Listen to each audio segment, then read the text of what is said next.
میں حاضرین یہ کہنا چاہوں گا، ہمارے بہت سارے نوجوان بچے، خواتین، ہماری جو مائیں بہنیں سن رہی ہیں، انہیں لگے گا کہ اس فکر کا، اس خطاب کا ہم سے تعلق نہیں ہے۔ تعلق ہے۔ آج ہمارے یہاں جو نراضیت، لاقانونیت، فوضویت اپنے سماج، معاشرے، گھروں میں نظر آتی ہے، کوئی کسی کی سننے کے لیے تیار نہیں ہے۔ میں ایسا کہتا ہوں کہ گھر گھر میں اس خارجیت کا اثر ہے، گھر گھر میں علماء کو چھوڑ دیا جائے، حکام کی بات نہ مانی جائے، بڑوں کی بات کو تسلیم نہ کیا جائے، اپنے طور سے دین کو سمجھنے کی کوشش کی جائے۔ اس چیز نے مسلمانوں کو کہیں کا نہیں رکھا، اجتماعیت کو ٹھوکر مار دی، انتشار پیدا کر دیا، تفرق پیدا کر دیا۔ یہی فکر تھی، میں نے جیسا کہ عرض کیا، اگر آپ دیکھیں، غور کریں، حضرت عثمان غنی رضی اللہ تعالیٰ عنہ کے خلاف جن لوگوں نے شورش برپا کی تھی، ان لوگوں نے علماء کی باتیں نہیں مانی۔ صحابہ کرام تھے اس وقت کے علماء، ان کی ایک رائے، ان کی نصیحت کو قبول نہیں کیا، اور اسلامی خلافت کو بلکہ خلیفہ اسلام کو شہید کر دیا۔ کوئی چھوٹا معاملہ تھا، چھوٹا واقعہ ہے؟ ابھی یہی نہیں، حضرت عثمان غنی کے فوراً بعد حضرت علی کے فوج میں موجود جو طبقہ تھا، یہی خوارج کا، صفین میں اکثر و بیشتر یہی لوگ، حضرت علی کے جو اکثریت تھی خوارج کی، حضرت علی کے ساتھ تھی۔ ان لوگوں نے بھی علماء صحابہ اور علماء کرام کی باتوں کو نہیں مانا، اور پہلے حضرت عثمان کے خلاف مخالفت کرنے والوں سے آگے بڑھ کر حضرت عثمان اور بہت سارے صحابہ کرام کو کافر تک کہہ دیا۔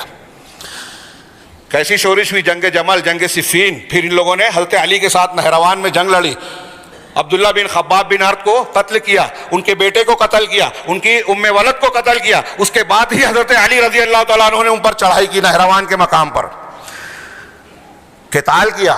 یہ وہ طبقہ ہے جن کے بارے میں جناب محمد رسول اللہ صلی اللہ علیہ وسلم نے فرمایا، یہ ایسے ہی نہیں کہا، نوجوان سنیں غور سے، میں یہ بات بار بار دہرا رہا ہوں مختلف مقامات پر۔ اللہ کے رسول صلی اللہ علیہ وسلم نے کہا کہ ایک قوم آئے گی کہ تم ان کی نماز کے سامنے اپنی نماز کو حقیر سمجھو گے، ان کی تلاوت کے سامنے اپنی تلاوت کو حقیر سمجھو گے، ان کی عبادت کے سامنے، ان کے روزے کے سامنے اپنی عبادت اور روزے کو حقیر سمجھو گے، لیکن قرآن پڑھیں گے ان کے گلے سے نیچے نہیں اترے گا۔ یخرجون من الدین کما یمرقون من الدین کما یمرق السهم من الرمیہ، وہ دین سے ایسے نکل جائیں گے جیسے تیر شکار کو چھید کر آر پار ہو جاتا ہے اور اس پر کوئی نشان بھی نہیں رہتا۔ مختلف روایتیں ہیں، میں یہ روایت کے الفاظ نقل کر کے کہتا ہوں آج کل جگہ جگہ کہ ہمارے ہاں نوجوان تھوڑی دیر کے لیے غور کیجئے کہ کسی کو اتنی نماز پڑھتا ہوا دیکھیں کہ وہ ہماری نماز کم دکھے، ہماری عبادت تلاوت اس کے مقابلے میں کم دکھے، تو آج کے ماحول میں ہم کیا کریں گے؟ لائک کریں گے، ہاں، فالوورز بن جائیں گے، متاثر ہو جائیں گے۔ یہ تعلیم دیتی ہے، خاص طور سے نوجوان میری اس بات کو اچھی طرح دماغ میں رکھیں اور اس پر تحقیق کریں کہ نبی کریم صلی اللہ علیہ وسلم کا یہ ارشاد اور ایسی بہت ساری احادیث ہمیں بتاتی ہے کہ کسی کی ظاہری شکل و صورت اور عبادت اور ریاضت کو دیکھ کر دھوکہ نہیں کھانا ہے۔ عمرو بن عبید بہت بڑا معتزلیوں کا امام تھا، عباسی خلیفہ اس کی عبادت اور ریاضت اور زہد دیکھ کر متاثر ہو گئے، لیکن اعتزال کا بانی اور اہل سنت کا مخالف امام اہل سنت امام احمد بن حنبل رحمہ اللہ کا خون ان لوگوں پر عائد ہوتا ہے۔ یہ عبد الرحمن بن ملجم جس نے حضرت علی کو شہید کیا تھا، بہت دیندار تھا، قرآن کا اچھا پڑھنے والا تھا، نیک تھا، اور اتنا زیادہ تھا کہ حضرت علی کے قتل کو اس نے نیکی سمجھنے کے بعد کہا کہ مجھے آسان موت مت دینا، میرے جسم کے ایک ایک ٹکڑے کو کاٹنا تاکہ زیادہ تکلیف ہو، زیادہ ثواب ملے۔ نماز خوب پڑھ رہے ہیں، روزہ خوب رکھ رہے ہیں، تو ظاہری شکل و صورت سے نہیں، منہج دیکھا جائے، عقیدہ دیکھا جائے۔ یہ دین کے نام پر قتل کیے گئے، دین کے نام پر، اور اس چیز نے پوری اسلامی دعوت کو، اسلامی امت کے چہرے کو بگاڑ کر رکھ دیا۔ جناب محمد رسول اللہ صلی اللہ علیہ وسلم یہ معلوم ہو جانے کے باوجود کہ عبداللہ بن ابی بن سلول راس المنافقین ہے، لوگوں نے اجازت مانگی کہ قتل کی اجازت دے، تو عمر فاروق نے کہا نہیں، میں نہیں چاہتا کہ دنیا کے لوگ یہ کہیں کہ محمد اپنے ساتھیوں کو قتل کرتے ہیں، اسلام بدنام نہ ہو۔ اور ان لوگوں نے آج اسلام کو میڈیا میں ایک کھلونا بنا کر رکھ دیا، ان خارجی فیوت لوگوں نے۔ آج اسلام کے ساتھ جو دہشت گردی، انتہا پسندی کے الزامات لگے ہوئے ہیں، اعدائے اسلام نے ان خارجیوں کو استعمال کیا ہے۔ اگر آپ غور کریں گے تو موجودہ دور کے خارجی، رافضی، تحریکی، یہ آپس میں ملے ہوئے یہود نصارہ کے ایجنٹ نظر آئیں گے، ان کا ساتھ دیتے ہیں، اور یہود و نصارہ کے ساتھ مل کر میڈیا میں اہل حق اور اہل خالص سلفی دعوت والوں کو بدنام کرتے ہیں۔ ایک لمبا چکر ہے، ان تمام کا ذکر جو ہے خطبہ جمعہ میں ممکن نہیں ہے، ہمارا سلسلہ وار درس چل رہا ہے ہفتوں سے مالیگاؤں میں، اسے ضرور سنیں اگر جو کوئی تفصیل چاہتا ہے، اور ابھی بہت کچھ باقی ہے۔